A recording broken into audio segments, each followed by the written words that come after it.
नमस्कार। कभी सोचा है कि कोई गाना सुनकर एकदम से आंखों में आंसू क्यों आ जाते हैं, या किसी फिल्म का सीन देखकर हम में एक अलग ही जोश भर जाता है। आर्ट में ये जो एक जादू है ना, जो हमें भावनाओं की पूरी यात्रा पर ले जाता है, उसका एक बहुत पुराना नाम है रस। तो आइए आज इसी अदृश्य शक्ति को थोड़ा करीब से समझते हैं। हाँ, तो यही वो सवाल है जो हम सब कभी ना कभी खुद से पूछते हैं। आखिर इन कहानियों में, इन कविताओं में, इन फिल्मों में ऐसा होता क्या है जो सीधा हमारे दिल को छू जाता है? इसका जवाब भारतीय काव्य शास्त्र के एक बहुत ही गहरे और कह सकते हैं खूबसूरत कॉन्सेप्ट में छिपा है। और वो जवाब है रस। रस का मतलब होता है सार या स्वाद। मतलब जैसे हम खाने का स्वाद लेते हैं ना, ठीक वैसे ही हम आर्ट का एक इमोशनल स्वाद लेते हैं। ये वही एहसास है जो एक आर्टिस्ट हम सबके अंदर जगाना चाहता है। और सबसे मजेदार बात पता है क्या है? रस कहानी में नहीं होता, वो हमारे अंदर, मतलब दर्शक या पाठक के मन में पैदा होता है। ठीक है, तो ये तो समझ आ गया कि रस है क्या, पर सवाल यह है कि ये काम कैसे करता है। ये जो रस का अनुभव है, ये बस ऐसी नहीं हो जाता। असल में ये चार खास चीजों से मिलकर बनता है। इन्हें रस के अंग कहा जाता है, जो मिलकर एक पूरी की पूरी भावना को तैयार करते हैं।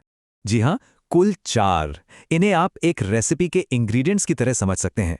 जब ये सही मात्रा में मिलते हैं, तब जाकर एक स्वादिष्ट डिश यानी कि रस तैयार होता है। और इन्हें समझना ही रस को पहचानने की चाबी है। तो चलिए फटाफट से देखते हैं ये क्या है। सबसे पहले है स्थायी भाव। ये वो बेसिक इमोशंस हैं जो हम सबके अंदर पहले से मौजूद हैं, जैसे प्यार, गुस्सा, दुख। फिर आता है विभाव, मतलब वो वजह, वो ट्रिगर जिससे ये भावना जागती है। इसके बाद है अनुभाव, यानी हमारा फिजिकल रिएक्शन, जैसे मुस्कुराना या गुस्से में आंखें लाल हो जाना। और आखिर में है संचारी भाव। ये वो छोटी छोटी टेम्परेरी फीलिंग्स हैं जो मेन इमोशन को और स्ट्रांग बनाकर चली जाती हैं। और अब आते हैं इस पूरे विश्लेषण के सबसे इंटरेस्टिंग पार्ट पर, 9 रस, यानी 9 मुख्य रस। ये वो 9 मौलिक भावनाएं हैं जिन्हें कलाकार अपनी कला में इस्तेमाल करते हैं।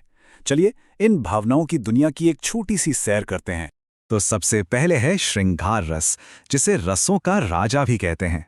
इसका स्थायी भाव है रति, यानी प्यार और अट्रैक्शन। जब भी सुंदरता, रोमांस या हीरो हीरोइन के बीच प्यार की बात होती है, वहां श्रृंगार रस होता है। अब इसे महसूस करने के लिए जरा इन शब्दों पर गौर कीजिए। चांद सा मुखड़ा, नैन कमल जैसे।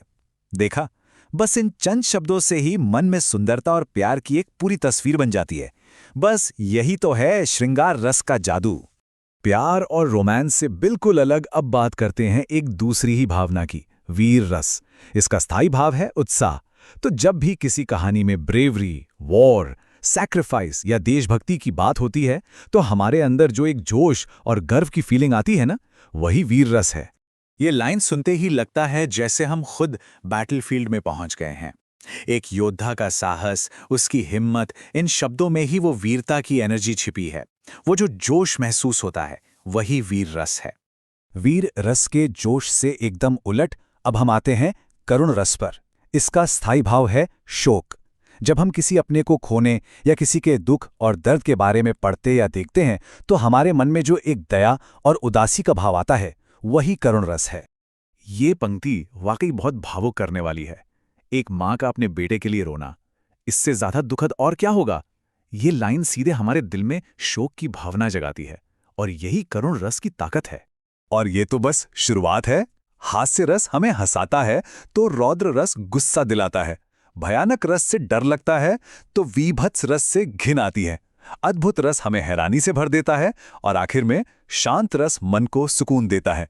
मतलब ये भावनाओं का एक पूरा का पूरा यूनिवर्स है। तो अब असली सवाल ये है कि किसी कविता या कहानी में हम रस को पहचाने कैसे? इसके लिए एक बहुत ही काम की ट्रिक है, और ये सिर्फ एग्जाम के लिए नहीं है, बल्कि आर्ट को बेहतर ढंग से अप्रिशिएट करने के लिए भी एक शानदार टूल है। तो ट्रिक बहुत सीधी है। हमें बस कुछ खास शब्दों, कुछ कीवर्ड्स पर ध्यान देना है। जैसे अगर कविता में प्यार या सुंदरता जैसे शब्द हैं, तो ये श्रृंगार रस का सिग्नल है। युद्ध या बलिदान जैसे शब्द वीर रस की तरफ इशारा करते हैं, और रोना या दुख जैसे शब्द करुण रस की पहचान है। ये टेबल एक तरह से रस को पहचानने की एक चीट शीट है। तो आज हमने जो कुछ भी समझा, इसका हमारे लिए मतलब क्या है? क्या रस सिर्फ किताबों में पढ़ने वाली एक पुरानी थियरी है? नहीं, ये असल में आर्ट और हमारे बीच के कनेक्शन को समझने की एक चाबी है। आखिर में रस है क्या? ये वो अदृश्य धागा है जो एक आर्टिस्ट को ऑडियंस से जोड़ता है।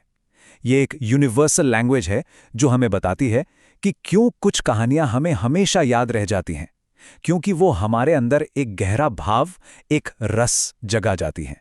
तो अगली बार जब कोई फिल्म देखी जाए, कोई किताब पढ़ी जाए या कोई गाना सुना जाए, तो बस एक पल के लिए रुककर सोचने जैसा है, मन में क्या महसूस हो रहा है, ये कौन सा रस है। यकीन मानिए, इस नज़रिए से आर्ट को देखना एक बिल्कुल ही नया और गहरा अनुभव हो सकता है।